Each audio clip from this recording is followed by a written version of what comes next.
কৰিমগঞ্জ মহাবিদ্যালয়ত নামভৰ্তিৰ নামত ধন দাবী বুৰঞ্জী অথবা দৰ্শন বিভাগত নামভৰ্তিৰ বাবে ধন দাবীৰ অভিযোগ উত্থাপিত হৈছে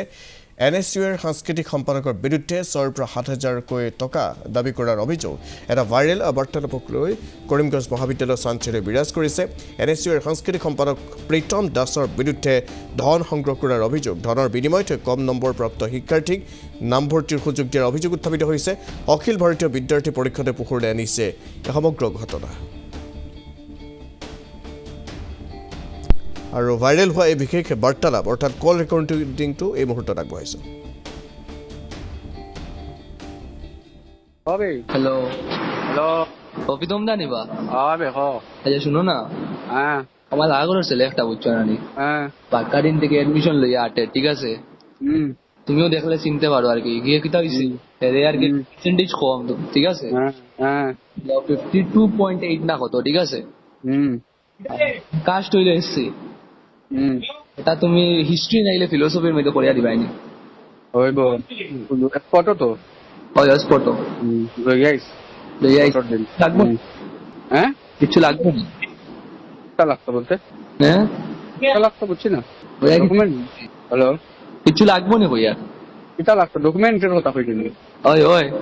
ডকুমেন্ট তো সব অরিজিনাল জেরক্স সবটা লইয়াই তো হ্যাঁ হ্যাঁ কিতা তো সবটা জেরক্স ডকুমেন্ট লইয়াই মাল কত মাল তো বুঝিয়া হই যাইস বুঝিয়া না তুমি কইলাও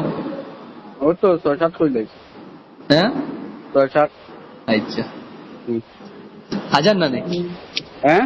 6,700 টাকা নি হ্যাঁ আচ্ছা হয়েছে তাহলে হইতো না উনকি তোর আমার মধ্যে একটু কমাও ভাই একটু গরিব মানুষ বুঝছো না রে একটু তুই বুঝিয়া হই যাইছে একটা কত কই যাবে তো তুমি কই দেয় আমি কিতা কই যাবো তুই তো বুঝিয়া হই যাইছে বা শিওর হইব তো না রে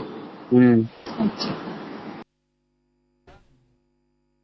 দেওয়ার নামে কিছু টাকা নেওয়া হয় এরকম তৈরিয়া অভিযোগ আর এরকম সিন্ডিকেট চলে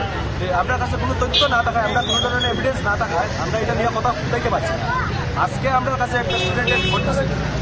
যে তারে কোয়া হয়েছে কম পার্সেন্টেজ তার আছে কম পার্সেন্টেজ টাকা অবস্থায় তারে কোয়া হয়েছে যে তাদের এডমিশন করাই দেওয়া হইব তারে একটা টাকা দেওয়া হইব আর সে এইটার পুরো তথ্য আছে আমার কাছে পুরো এভিডেন্স আছে আমার কাছে আর মানুষটা হইলে আমরা কলেজের ইউনিয়ন মেম্বার এবং এনএসওয়াই অ্যাক্টিভিস্ট প্রীতম দাস তো আমরা সাথে সাথে কলেজ কর্তৃপক্ষের কাছে পুরো জিনিসটা জানাইয়া দিচ্ছি আর আমরা এখন একটাই দাবি করবো যে তাদের ইউনিয়নশিপ থেকে তাদের সরানিত তারপরে তাদের পড়ার থেকে পড়া শাস্তি দেওয়া হয়তো যাতে এরকম সিন্ডিকেট কলেজে আর চলে না আর আমি আরেকটা সতর্ক করিয়া দিতে চাই যারা এরকম সিন্ডিকেট চালায় তারা আমি করিয়া দিতে চাই যদি এরকম যদি আবার যদি এরকম বারবার যদি আমরা কাছে তথ্য আয় তো এটা করার থেকে পড়া আমরা শাস্তি ব্যবস্থা নিব ওই জিনিসটা নিয়ে আর এটার যাতে শাস্তি আমরা জেলা প্রশাসনের কাছে দৃষ্টি আকর্ষণ করলাম এবং কলেজ কর্তৃপক্ষের কাছে আমরা দৃষ্টি আকর্ষণ করিয়া কইলাম যে এটা যাতে অতি সত্তর একটা স্টেপ নেওয়া হয় জিনিসটা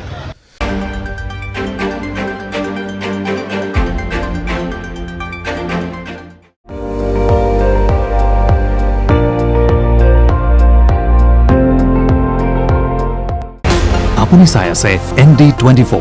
সৰ্বশ্ৰেষ্ঠ নহয় সৰ্বোত্তমৰ দৌৰত